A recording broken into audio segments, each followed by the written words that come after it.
आगाही के साथ मैं हूं आपकी मेज़बान शाहीन सदीकी। आबादी का आलमी दिन आज पूरी दुनिया में आबादी का आलमी दिन मनाया जा रहा है। हर साल 11 जुलाई को पूरी दुनिया में आबादी का आलमी दिन मनाया जाता है। पाकिस्तान जिस खित्ते की हम बात कर रहे हैं, एशिया की, अगर हम पूरे एशिया की बात करें, बहुत ज़्यादा तेज़ी से आबादी बढ़ रही है। इंडिया की बात करें, आबादी ज़्यादा है, बांग्लादेश की आबादी कुछ कंट्रोल हो चुकी है, लेकिन पाकिस्तान ताहाल अभी तक हम आबादी की, अगर हम कंट्रोल की बात करें तो हम नाकाम रहे हैं।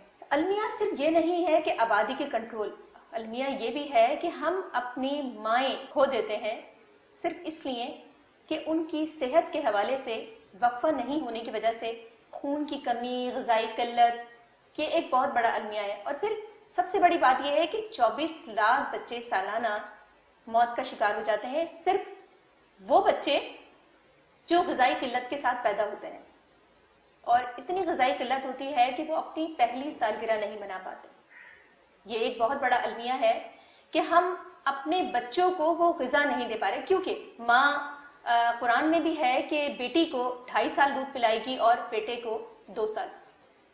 लेकिन अगर माँ प्रॉपर दूध, अब उसको अगर 2.5 साल बेटी को मिले तो वो ग़िज़ाई किल्लत जो उसकी बॉडी में, जो इम्यून सिस्टम है उसका जो बेहतर होगा, उसका क़ुव्वत मुदाफ़ियत, वो हम आगे जाके जब वो माँ बनती है तो उसके जब तक वो चीज़ काम आती है। लेकिन अगर बच्चे को पूरी मुद्दत में अगर वो माँ का दूध नहीं मिल रहा है तो बहुत सारी कमी आगे जाकर बहुत गंभीर शक्ल इख्तियार कर जाती है।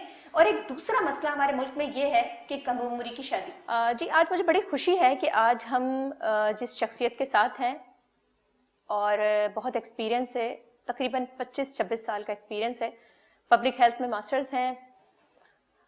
बड़ी खुशी है जब बात को समझाती हैं तो बड़ी बहुत डिटेल के साथ, और उस लेवल पे जाकर हमने देखा है कि तरबियती वर्कशॉप में समझा रही होती हैं। डॉक्टर ज़ेब डहर हमारे साथ आज मौजूद हैं। अस्सलाम वालेकुम, खुश आमदीद कहते हैं आपको प्रोग्राम में। पाथफाइंडर के हवाले से आप हमें थोड़ा सा बताएं कि पाथफाइंडर कब से काम कर रहा है, और अगर मैं बात करी हूँ रिप्रोडक्टिव हेल्थ के हवाले से, वुमेंस के हवाले से बहुत काम किया है, और इस वक्त मौसमियाती तग़य्युरात पे भी आप लोग बहुत काम कर रहे हैं। तो कब से काम शुरू हुआ, कब से आगाज़ हुआ, और क्या क्या आप लोग काम कर रहे हैं? पाथफाइंडर एक इंटरनेशनल ऑर्गेनाइजेशन है जो कि काफ़ी सारे मुल्कों में एक साथ काम कर रही है, तकरीबन 20 ममालिक में। और पाकिस्तान में जो इसने काम शुरू किया था 1950 की दहाई में, स्टार्टेड वर्किंग विद गवर्नमेंट के साथ काम शुरू किया, और फिर उसके प्रोजेक्ट्स थे, ज़्यादातर पॉलिसी और स्ट्रेटजीज़ पे काम हुआ, जो कि पॉपुलेशन वेलफेयर डिपार्टमेंट और गवर्नमेंट के साथ सर्वेस के हवाले से। लेकिन आहिस्ता आहिस्ता बहुत सारे प्रोजेक्ट जो है वो गवर्नमेंट के साथ हमने किए, ज़्यादातर उसमें फैमिली प्लानिंग प्लस जो इंस्टीट्यूशन है, जो फैमिली प्लानिंग के इदारे हैं, उनके साथ जो उसमें जो करिकुलम है उसका रिवीजन, उनकी ट्रेनिंग्स। और आजकल जो हम कर रहे हैं ना सिर्फ फैमिली प्लानिंग, जो कि गेट्स फाउंडेशन का एक प्रोजेक्ट है पोस्टमार्टम फैमिली प्लानिंग का, यानी ज़चगी के फ़ौरन बाद जो फैमिली प्लानिंग के तरीके अख्तियार किए जाते हैं, उस पर तकरीबन 4 प्रोविंसेस में काम कर रहे हैं। और जैसे आपने कहा कि क्लाइमेट चेंज के हवाले से, यानी मौसमी तग़य्युरात जो होते हैं और उसका असर ना सिर्फ लोगों की ज़िंदगियों पर बल्कि सेहत के हवाले से किस तरह से होता है और कैसे हम उसको मिटिगेट कर सकते हैं, उस पे काम कर रहे हैं। तो पाथफाइंडर एक गवर्नमेंट के हवाले से एक ऐसा इदारा है जो कि गवर्नमेंट को सपोर्ट करता है टेक्निकल असिस्टेंस के हवाले से, कि जो टेक्निकल उनको सपोर्ट चाहिए होती है। और स्पेशली फॉर, आपने जैसे कहा कि जेंडर के हवाले से कम उम्र की शादियां जो है हमारा मसला रहा है, तो जेंडर के हवाले से हमारा बहुत अच्छा काम है, जिसमें जिसको हम कहते हैं जेंडर बेस्ड वायलेंस, जो डोमेस्टिक वायलेंस है, सेक्सुअल वायलेंस, उसमें ज़्यादातर कानून साजी के हवाले से गवर्नमेंट के साथ हम काम कर रहे हैं, जिसमें एक बहुत बड़ा हाई लेवल का फोरम है, उसको मल्टी सेक्टोरल कोऑर्डिनेशन कमेटी कहते हैं, जिसको चेयर जो है वो चीफ सेक्रेटरी करते हैं और बाकी सारे जो रेलेवेंट सेक्रेटरीज़ हैं वो उसके मेंबर हैं। और उस को जो को चेयर है वो होम डिपार्टमेंट है, क्योंकि ज़्यादातर जो जिनसी तशद्दुद और ऐसे जीबीवी के हवाले से जो केसेस होते हैं वो ज़्यादातर होम और होम के बाद पुलिस डिपार्टमेंट के साथ होते हैं। तो वहाँ पे हम जो पुलिस डिपार्टमेंट में जो women and child police station बोलते हैं उसको, वहाँ पर ऐसे सेंटर कायम कर रहे हैं जिसको वन स्टॉप प्रोटेक्शन सेंटर कहते हैं, कि ऐसे ख़वातीन जिनको जिस्मानी या जिनसी तशद्दुद के शिकार हैं उनको किस तरह से वहाँ पे फैसिलिटेट किया जाए। तो उसमें ट्रेनिंग्स हैं, उसको हम वन स्टॉप प्रोटेक्शन सेंटर को शॉर्ट फॉर्म में OSPC कहते हैं, जो कि हमने हैदराबाद में उसको लॉन्च किया है रिसेंटली, और होम डिपार्टमेंट में पुलिस डिपार्टमेंट उसको आगे लेकर जा रहा है। और इसका जो प्लान आगे जाके ये है कि हम पूरे सिंध में जहाँ पे भी वुमेन पुलिस स्टेशन है इसमें उसको इनिशिएट करें, ताकि औरतें जिनके साथ ऐसे मसाइल हैं वहाँ पे औरतें उनके साथ डील करें और प्रॉपर उनको सपोर्ट हो, चाहे वो कानूनी मदद हो, चाहे हेल्थ के हवाले से जैसे मेडिकल एग्जामिनेशन वगैरह होते हैं जो कि बहुत डिले होते हैं, प्रोसेसेस होते हैं, तो वो जल्दी से उनको वो सहूलतें मिल सकें। सही। अच्छा, मुझे बताएं, पाथफाइंडर रिप्रोडक्टिव हेल्थ के हवाले से काफ़ी काम कर रही है और हमारी आबादी दिन ब दिन बढ़ती जा रही है, बहुत तेज़ी से इजाफा हो रहा है आबादी में। आपने कहा कि पॉपुलेशन डिपार्टमेंट के साथ आप लोग काम कर रहे हैं, उसके हवाले से हमें बताएं कि क्या इक़दाम गवर्नमेंट के साथ मिलकर आप कर रहे हैं कि मतलब कंट्रोल किया जाए। कम उम्री की शादी ख़ास तौर पे कुछ कानून साजी हुई थी अभी तक, लेकिन अमल दरामद नहीं हो सका उसके ऊपर।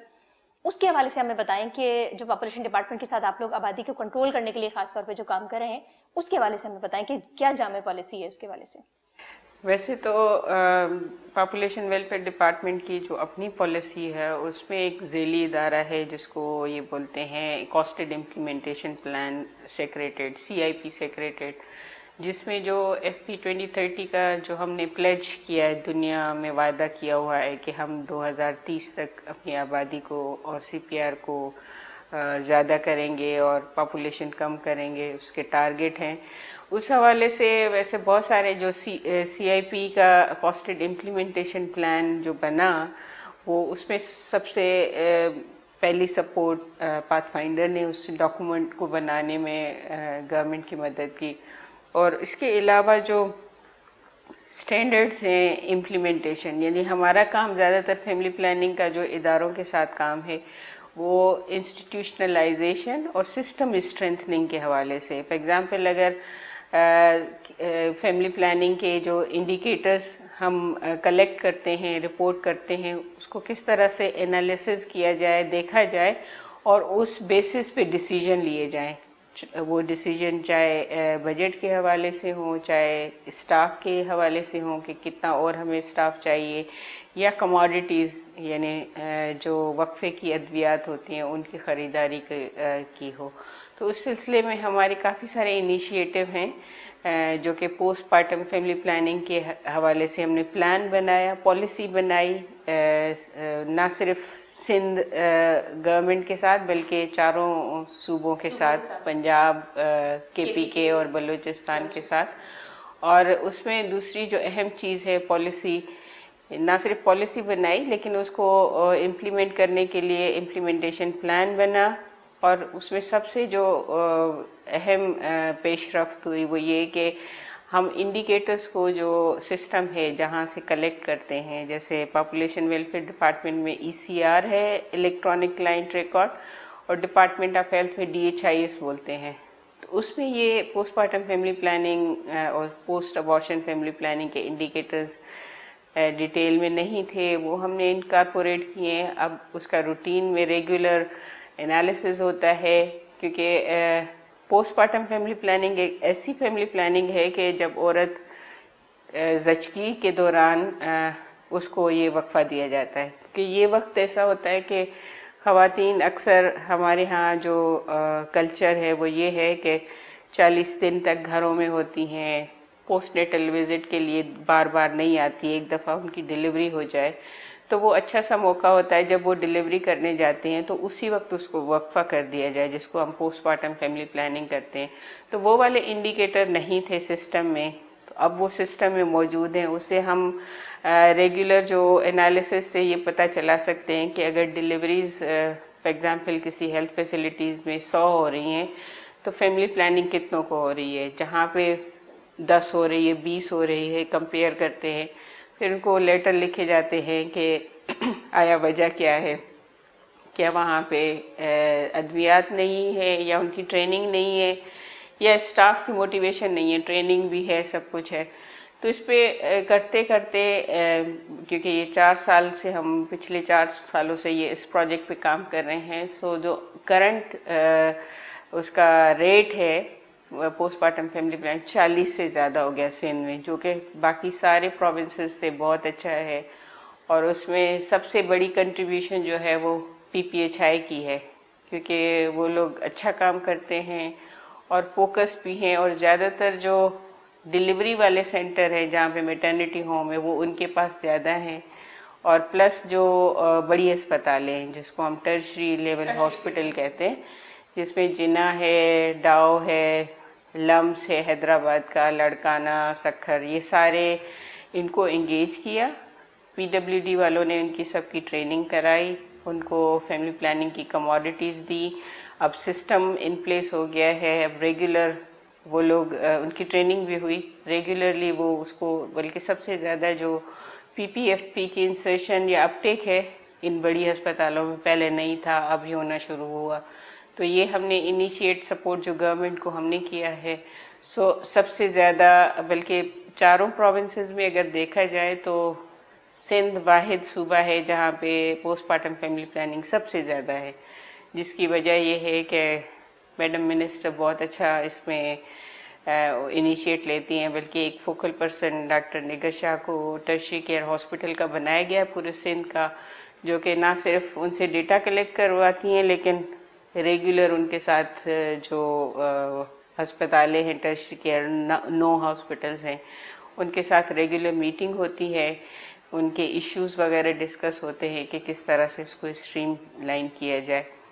तो ये वाले इनिशिएटिव हैं। और ना सिर्फ सॉफ्ट बल्कि हार्डवेयर में हमने सर्वर, कंप्यूटर, जो DHIS डेटा को सपोर्ट करने के लिए सिस्टम में LHWMIS में ज़्यादातर कोऑर्डिनेशन मीटिंग और डेटा एनालिसिस है, जिस पे हम मैनेजर्स जो कि ज़्यादातर DHOs होते हैं, डिस्ट्रिक्ट हेल्थ ऑफिसर, उनके साथ रेगुलर मीटिंग्स होती हैं और इस पे काम हो रहा है। सही, मतलब हम ये कह सकते हैं कि तीनों सूबों की बनिस्बत सिंध में जो है अब प्रॉपरली इस पर काम शुरू हुआ है। अब जैसे हेल्थ डिपार्टमेंट और पॉपुलेशन डिपार्टमेंट मिलके काम कर रहा है, एक ही वजीर है। जो हेल्थ मिनिस्टर है हमारी और पॉपुलेशन मिनिस्टर है वो डॉक्टर है। कितना इफेक्ट पड़ता है इस पे कि अगर एक डॉक्टर है और एक डॉक्टर नहीं है, नॉन प्रोफेशनल है, वो उसको चीजें पता ही नहीं है, तो कितना फर्क पड़ता है। अगर पॉलिसियां आज बेहतर हुई हैं 4 साल में, 5 साल में, तो कितना फर्क पड़ता है इससे? बहुत ज़्यादा फ़र्क पड़ा है। इवन जब हम लोग बाकी प्रोविंसेस के साथ सिमिलर काइंड ऑफ एक्टिविटीज़ होती हैं, तो जब हम सिंध की मिसाल देते हैं तो वो कहते हैं सिंध की मिसाल ना दिया करें, that is quite different province. वहाँ पे एक तो मिनिस्टर एक हैं पॉपुलेशन वेलफेयर डिपार्टमेंट की और हेल्थ की, बाकी कहीं पे नहीं है, सबके अलग अलग, पॉपुलेशन का अलग मिनिस्टर है और हेल्थ का अलग है। एक तो मिनिस्टर एक है, दूसरा वो डॉक्टर है, तीसरा उनकी कंटिन्यूटी है, यानी पार्टी हमेशा इक़्तिदार में रहती है तो वो ज़्यादातर वही रहती हैं, तो continuity of the people also matter. तो वो कहते हैं इसकी वजह से वहाँ पे प्रोग्रेस है। चले मान लिया कि वो काफ़ी अरसे से इधर हैं, डॉक्टर भी हैं, लेकिन ओवरऑल जो है ना लीडरशिप की भी बहुत ज़रूरत होती है। हाँ। वो ना सिर्फ डॉक्टर हैं या ज़्यादा अरसा इस इक़्तिदार में रहे हैं, लेकिन वो लीडर भी बहुत अच्छी हैं, वो बहुत फोकस काम करती हैं, जहाँ पे गैप है उस पे काम करवाती है। सो ये मेरे ख्याल में I mean she is just like public health specialist, जिस तरह से काम करते हैं ना वैसे काम करती है, मिनिस्टर की तरह से काम नहीं होता। तो मेरे ख्याल में ये बहुत काउंट करता है, बाकी तीनों प्रोविंसेस में ये चीज़ नहीं। सही डिपार्टमेंट हमने अब मेरे ख्याल से मिलकर काम हो रहा है, हेल्थ डिपार्टमेंट और पॉपुलेशन मिलकर काम कर रहा है। ये अगर आज से 10 साल पहले हो जाता तो मेरे ख्याल से बहुत बेहतरी आ सकती थी, और हम जो टारगेट अचीव करने में अभी भी हम बहुत पीछे हैं, और अब हमारे पास सिर्फ 5 साल है कि हमने वो टारगेट पूरा करना है। अगर ये तमाम सूबों में भी ये इनिशिएटिव ले लिया जाए और डॉक्टर, वजीर सेहत और पॉपुलेशन डिपार्टमेंट मिलकर काम करें तो कितना टारगेट हम अचीव कर सकते हैं। मेरे ख्याल में बहुत यही वजह है कि बाकी प्रोविंसेस इसको अभी फॉलो कर रहे हैं, उसको इसी तरह से जिस तरह सिंध में किया है ना। रिसेंटली KPK में उन्होंने ये किया है कि मर्ज कर दिया है कि जो उनके सेंटर्स हैं पॉपुलेशन वेलफेयर डिपार्टमेंट को, जिसको वो फैमिली वेलफेयर सेंटर बोलते हैं, उनको हाउस कर दिया है BHUs, THQ, RAC, जो कि हमने आज तकरीबन 10 साल पहले किया था।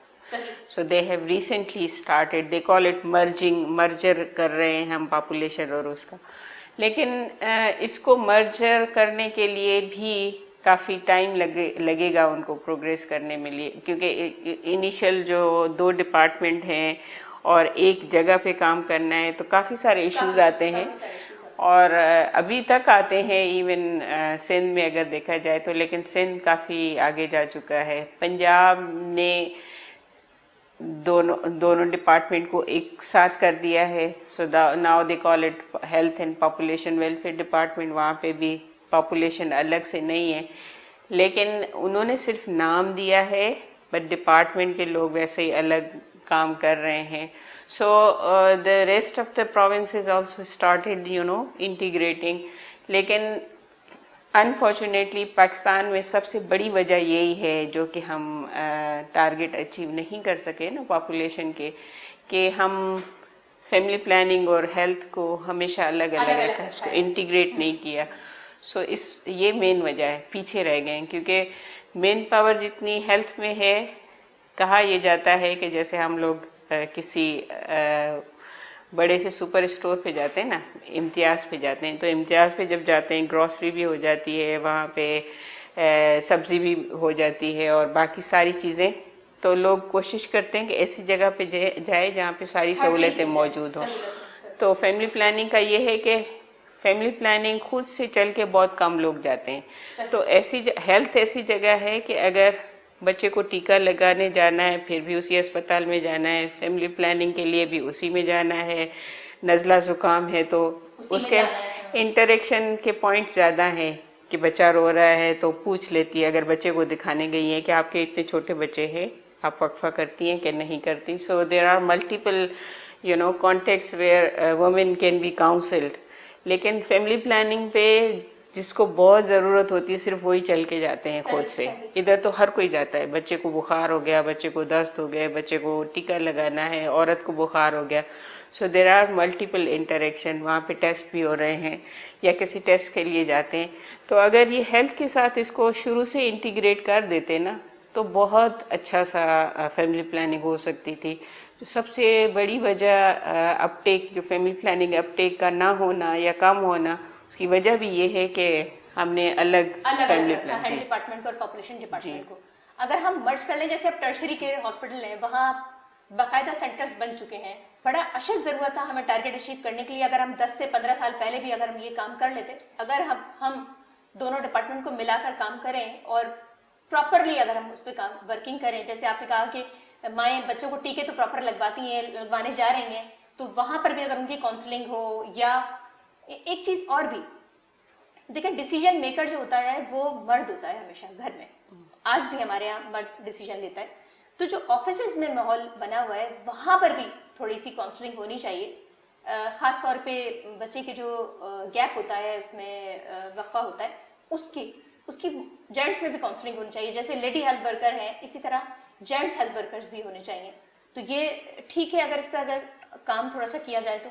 बिल्कुल सही कह रही हैं, क्योंकि बल्कि डिसीजन मेकर ही आपको पता है हमारा जो फैमिली में है, अभी तक मर्द है, मर्द फैसला करता है कितने बच्चे, और अगर मर्द को आगाही नहीं होगी कि कितने बच्चे होने चाहिए तो फिर मुश्किल हो जाती है, मुश्किल हो जाती। औरत खुद से डिसाइड नहीं करती समटाइम्स डिसीजन मेकिंग के लिए। लेकिन पॉपुलेशन वेलफेयर डिपार्टमेंट के पास मेल एंगेजमेंट स्ट्रेटजी है, बल्कि उनके पास जो है मेल मोबिलाइजर्स भी हैं। जैसे लेडी हेल्थ वर्कर होती है, पॉपुलेशन वेलफेयर डिपार्टमेंट में मेल मोबिलाइजर हैं, जो कि मर्दों के ऐसे मर्द जिनके बच्चे ज़्यादा हैं उनको यानी कलेक्ट करके उनको सेशन देते हैं, उनको आगाही देते हैं कि किस तरह से। लेकिन सबसे आप जो कह रही हैं ना, मर्जर के अलावा जो दूसरा चैलेंज हमें आ रहा है वो ये है कि जो आबादी है हमारे पाकिस्तान में, उसमें यूथ जो नौजवान है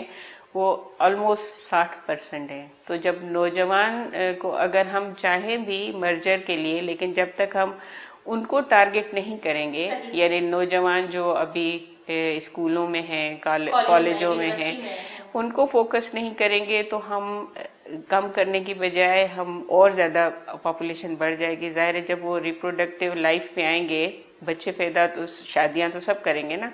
अगर आप इमेजिन करें कि ये 60% अगर दो दो बच्चे भी पैदा करेंगे तो आइंदा सालों में हम कम आबादी नहीं करने वाले और बढ़ाने वाले।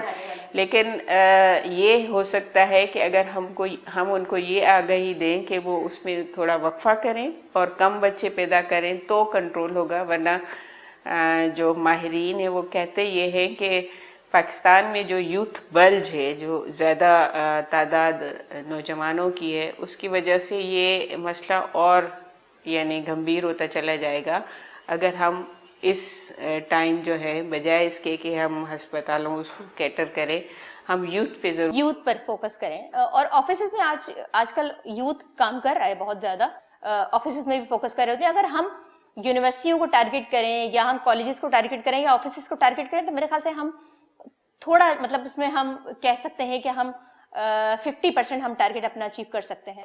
एग्जैक्टली बल्कि उसूलन हमारे जैसे ममालिक जहाँ पे आबादी बहुत तेज़ी से बढ़ रही है, उनके निसाब में शामिल होना चाहिए, जैसे कॉलेज, यूनिवर्सिटीज़। और इट्स वेरी अनफॉर्चुनेट कि जो आबादी का जो हमें किताबें पढ़ाई जाती हैं उस लेवल पे कॉलेज और यूनिवर्सिटी में, वहाँ पे ये वाले इश्यूज़ बहुत कम, क्योंकि वो निसाब में शामिल नहीं है। तो I mean for long term, ज़्यादा लंबे अरसे के लिए अगर हमें ये चाहिए तो ये हम कॉलेज और उनके निसाब में डाल दें, ताकि जब जो बच्चे रेगुलर साइंस, माशरती उलूम और बाकी सब्जेक्ट पढ़ते हैं, पॉपुलेशन भी उसका हिस्सा होना चाहिए, ताकि उस टाइम से उनको पता होना चाहिए कि क्या मसले मसाइल हो सकते हैं अगर रिसोर्सेज कम हैं, स्पेशली जिन फैमिलीज़ के यानी उनका इतने वसाइल नहीं है जितनी वो बच्चे पैदा कर रहे हैं, तो क्या क्या कॉम्प्लिकेशन हो सकती है उनको बताना बहुत ज़रूरी है। सही। नाज़रीन, जैसा कि डॉक्टर ज़ेब ने हमें बताया कि यंग्स हमारी पॉपुलेशन बहुत ज़्यादा है और 62% हमारी यंग पॉपुलेशन है।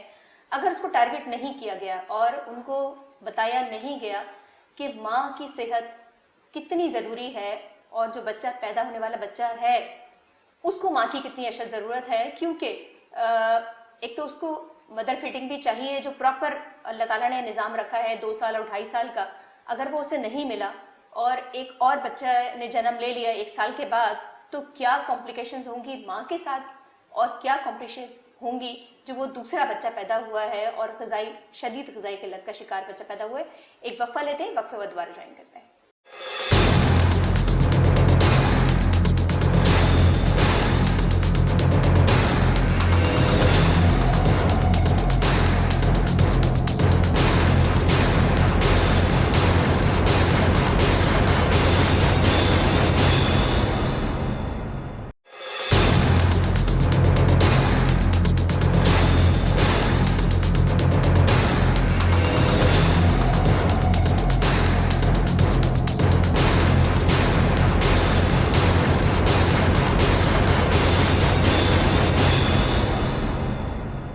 जी नाज़रीन, प्रोग्राम में एक बार फिर खुशामदीद कहते हैं। हम आलमी दिन के हवाले से, आबादी के आलमी दिन के हवाले से प्रोग्राम आज हमारा तरतीब दिया है। ख़ास तौर पे अगर हम बात करें बच्चों की इमदाद की, हम फिर एक बार फोकस करेंगे कि माँ का दूध कितना ज़रूरी है बच्चों के लिए। जो सालाना इमदाद हो रही हैं 24 लाख, और जो माएँ पैदा हो जो माएँ हलाकत हो जाती है उनके हवाले से भी बात करेंगे कि कितनी एक प्रेगनेंसी के बाद कितनी उनके अंदर अगर ग़िज़ाई किल्लत की कमी होती है या उनको जब वो माएँ बच्चों को दूध पिला रही होती हैं तो उनको कितनी ग़िज़ा की ज़रूरत होती है, तो इस पे हम बात करेंगे। और अगर वो दूध पिलाने के दौरान प्रेग्नेंट दोबारा हो जाती हैं तो क्या कॉम्प्लिकेशंस हो सकती हैं। डॉक्टर ज़ैब मुझे बताएं, 24 लाख हम सालाना इमवात हो रही हैं बच्चों की, और उसकी सबसे बड़ी वजह यह है कि एक बच्चा पैदा हुआ है और दूसरे साल दूसरा बच्चा पैदा हो गया, उसको भी प्रॉपर जो है वो दूध भी नहीं मिला माँ का, और दूध पिलाने के दौरान ही, अभी उसको 6 महीने ही हुए हैं और या 3 महीने या 4 महीने हुए, वो दोबारा प्रेग्नेंट हो गई खातून। क्या कॉम्प्लिकेशंस हो सकती हैं, और अगर वो माँ ऑलरेडी ग़िज़ाई किल्लत का शिकार है तो जो दूसरा बच्चा वो पैदा होगा वो कितनी ग़िज़ाई किल्लत का शिकार होगा?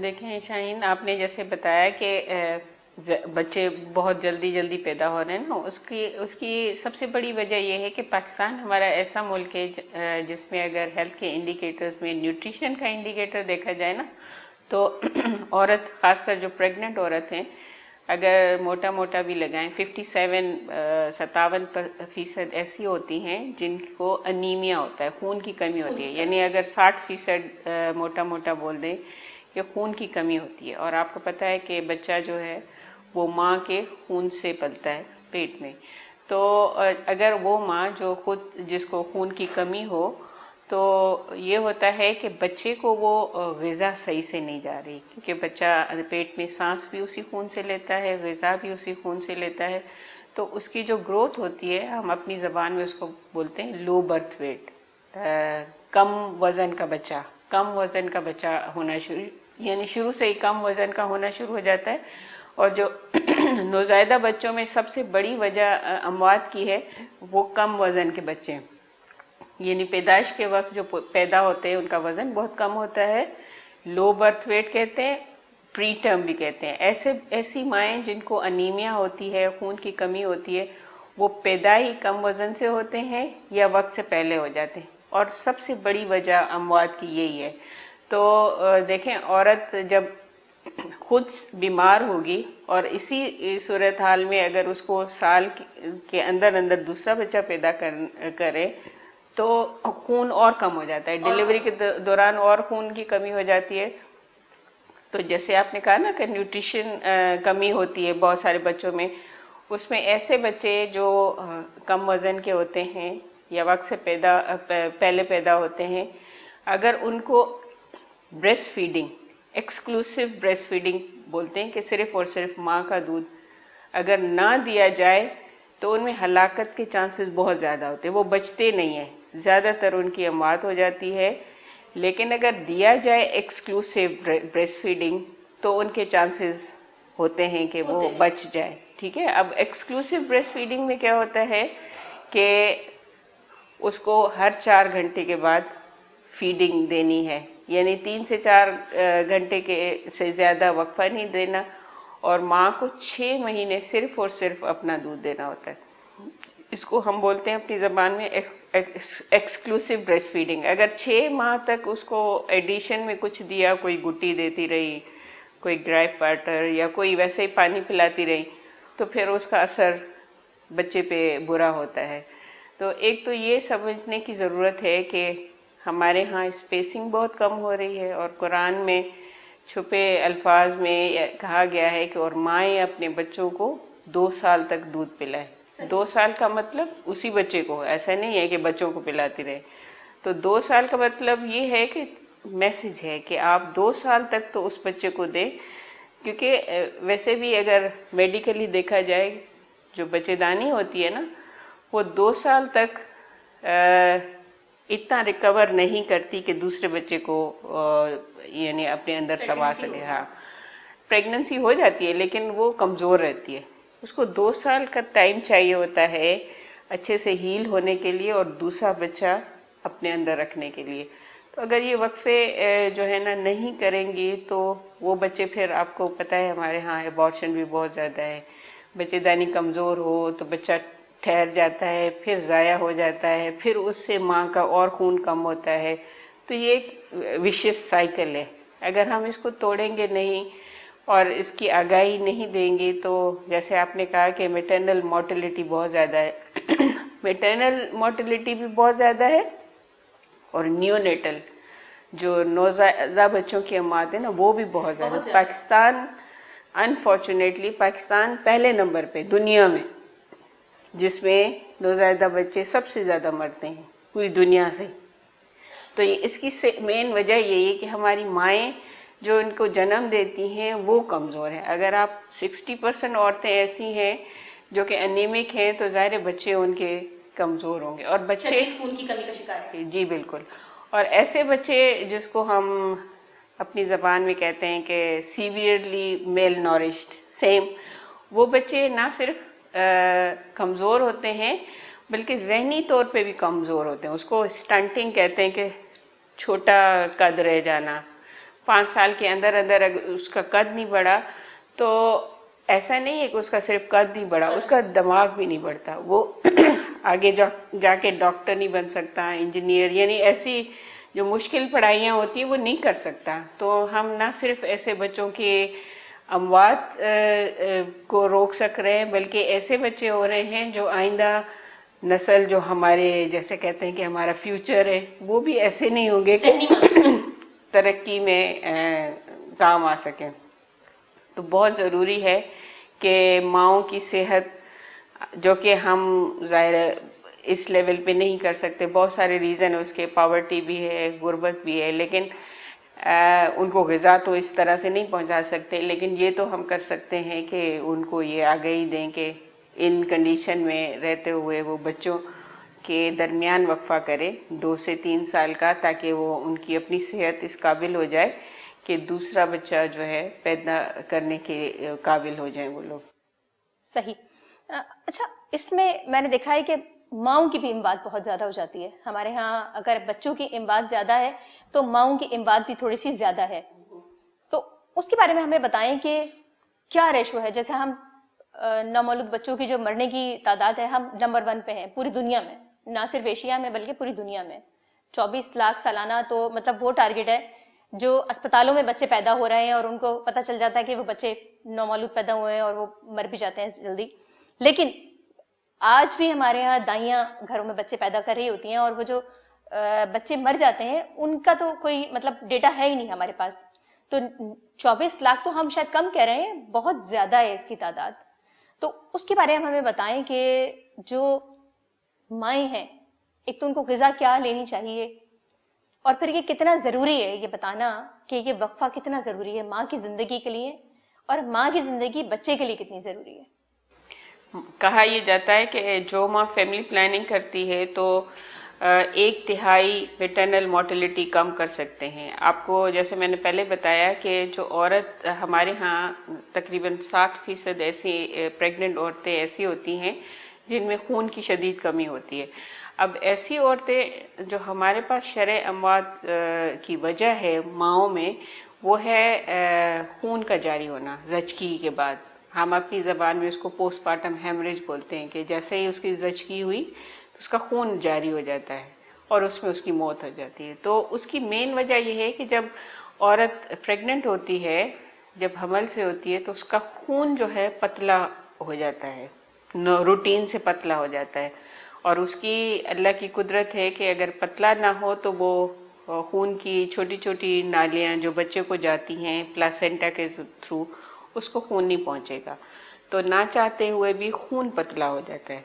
अब खून पतला, एक तो अनीमिक, पहले से ही वो उसके खून की कमी, ऊपर से हमल की वजह से खून और पतला हो जाना, तो ये दूसरी कंडीशन। और तीसरा, जैसे ही उसकी ज़चगी होती है तो पतला खून जो है वो बह जल्दी जाता है, यानी उसमें जो क्लॉटिंग फैक्टर है, यानी खून जमने की, जैसे चोट लगती है तो जम जाता है ना थोड़ी देर, उसमें जमने की खुसूसियत कम होती है क्योंकि वो पतला होता है और सारा बह जाता है उस औरत को। इतना ख़तरनाक होता है कि उसको कोई मेडिकल एड भी बहुत कम पहुंच सकती है अनटिल अनलेस उसको दूसरा खून दिया जाए, जो कि बहुत कम हमारे पास ट्रांसफ्यूजन होती हैं।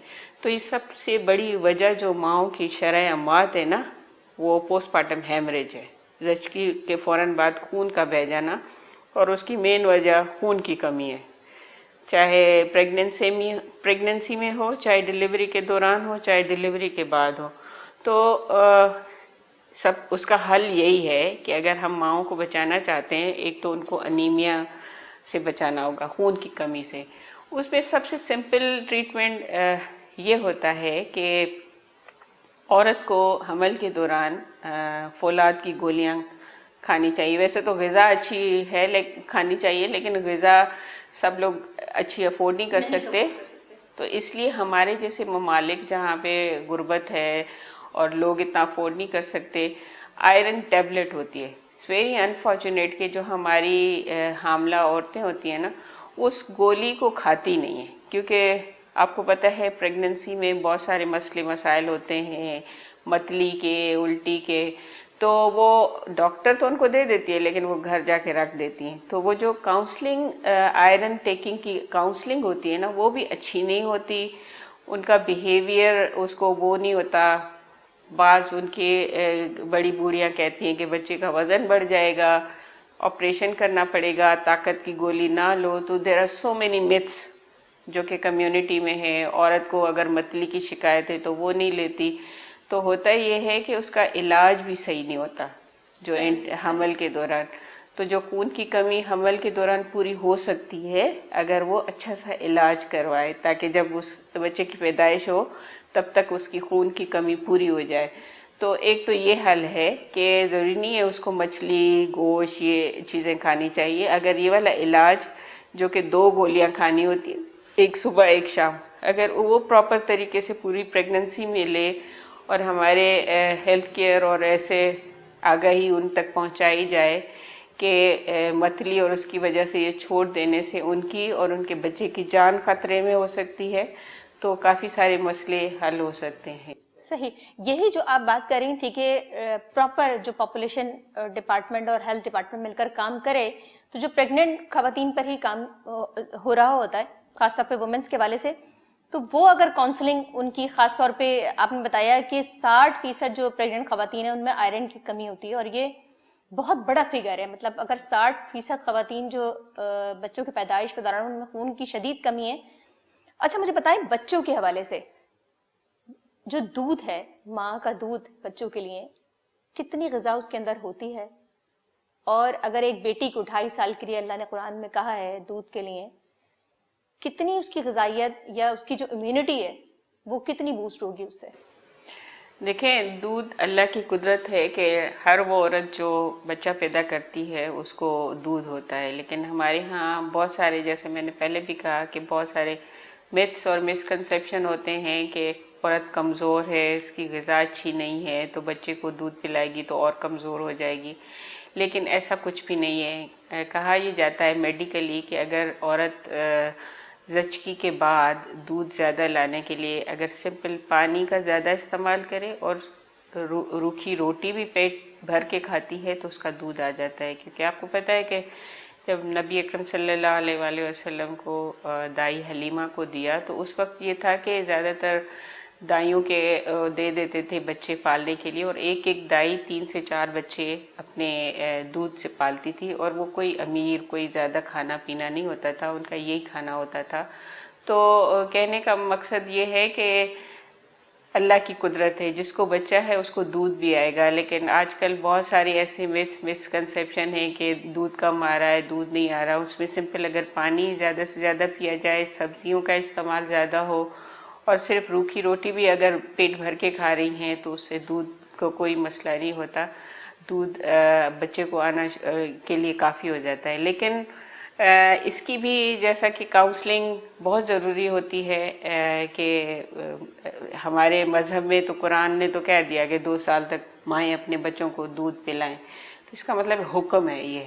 लेकिन इट्स वेरी अनफॉर्चुनेट कि हम ना शरई लिहाज से उसको, औरत को समझा सकते हैं, ना मेडिकली उसको समझा सकते हैं कि 2 साल उस बच्चे के लिए जो ग्रोथ है उसके लिए कितना ज़रूरी है, क्योंकि उसमें काफ़ी सारी कमी हो सकती है। बाकी दूध आपको पता है आज डब्बे का दूध इस्तेमाल होता है और उसमें डब्बे का दूध इतना हिफ्ज़ान सेहत नहीं, उसमें जो प्रिजर्वेटिव होते हैं यानी उसको फ्रेश रखने के लिए फिर दवाई डाल देते हैं, तो वो बहुत नुकसान भी करती है। और आपको पता नहीं कि आया उसमें दूध ही है या कुछ और है।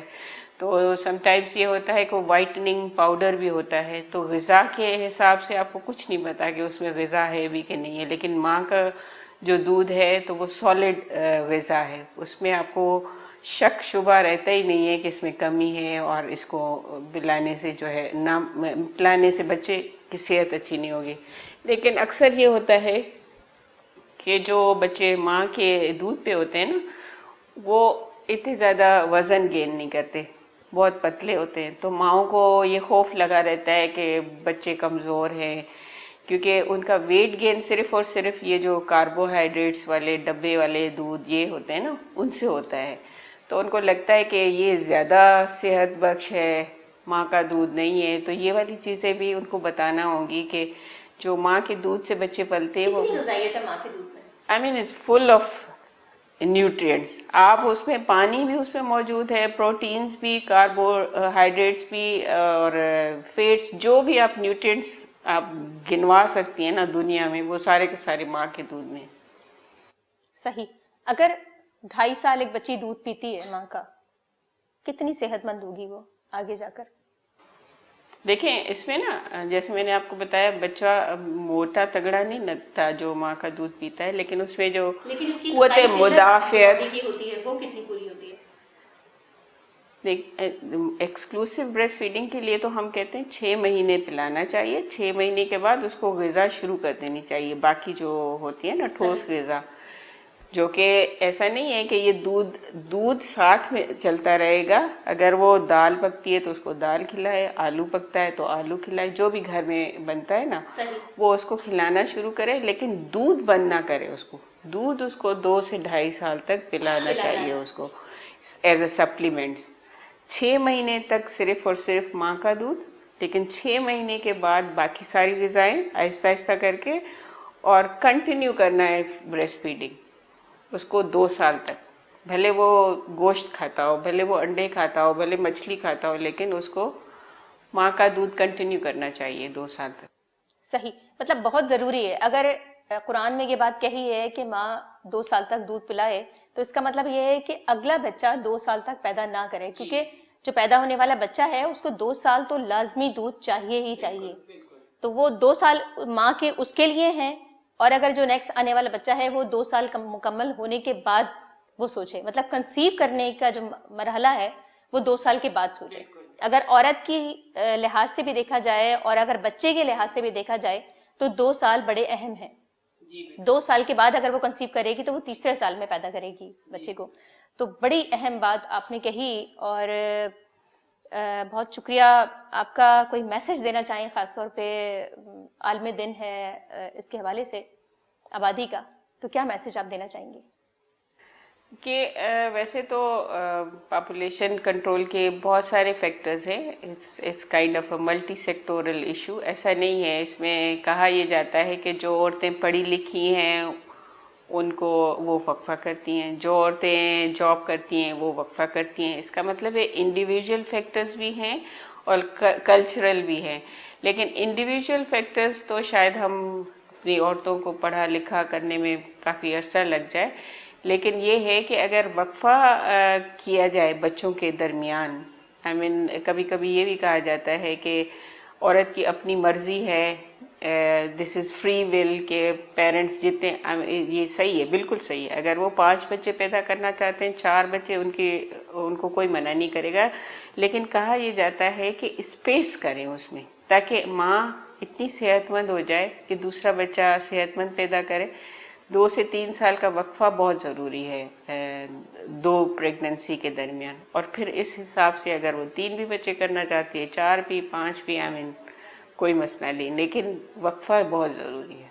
सही, माँ और बच्चे की ज़िंदगी के लिए वक्फा बहुत ज़रूरी है। जी नाज़रीन, जैसे कि डॉक्टर ज़ेब ने हमें बताया, बड़ा अहम पॉइंट है और लोगों को इसको समझने की ज़रूरत है, क्योंकि माँ जब तक सेहतमंद नहीं होगी बच्चा सेहतमंद नहीं होगा। और मईशत किसी मुल्क को चलाने के लिए बड़ी अहमियत रखती है, और अगर हम मईशत पर बोझ डालेंगे, जहनी माजूर बच्चे देंगे, तो मज़ीद हम तबाही की तरफ जाएंगे। और ख़ास तौर पे अगर मैं बात करूं हम आयरन की, तो हमारे पास बहुत सारी ऐसी ग़िज़ाएँ हैं। खजूर जिसकी हम बात करते हैं, उसमें बहुत वाफिर मकदार में आयरन मौजूद है, फाइबर मौजूद है, पोटेशियम मौजूद है। खजूर बहुत, अगर 2 खजूर भी इस्तेमाल करें प्रेग्नेंट ख़वातीन, अगर डेली किशमिश इस्तेमाल कर सकती है, उसमें भी बहुत ज़्यादा फाइबर और आयरन मौजूद है। लोबिया की अगर मैं बात करूं, उसमें भी बहुत आयरन है। इंजीर की अगर मैं बात करूं, ये ऐसी ग़िज़ाएँ हैं जो माएँ अगर थोड़ी मकदार में भी ले लें तो उनकी आयरन डेफिशिएंसी पूरी हो सकती है। तो बहुत ज़रूरी है वक्फा, ख़ास तौर पे बच्चों की पैदाइश के दौरान, क्योंकि माँ की ज़िंदगी बच्चे के लिए बहुत ज़रूरी है। हम कंट्रोल भी कर सकते हैं। ख़ास तौर पे हमें टारगेट करना होगा अपने नौजवानों को जो यूनिवर्सिटियों में पढ़ रहे हैं इस वक्त या कॉलेजेस में हैं, जो आपने आइंदा आने वाली ज़िंदगी का आगाज़ करने वाले हैं। तो बहुत ज़रूरी है वक्फा। ये नहीं कहा जा रहा कि आप सिर्फ 2 ही बच्चे पैदा करें, आप 3 भी कर सकते हैं, आप 4 भी कर सकते हैं, लेकिन माँ और बच्चे की सेहतमंद ज़िंदगी के लिए बहुत ज़रूरी है वक्फा। इसी प्रोग्राम के लिए, आइंदा प्रोग्राम तक के लिए इजाज़त दीजिएगा। अल्लाह हाफ़िज़।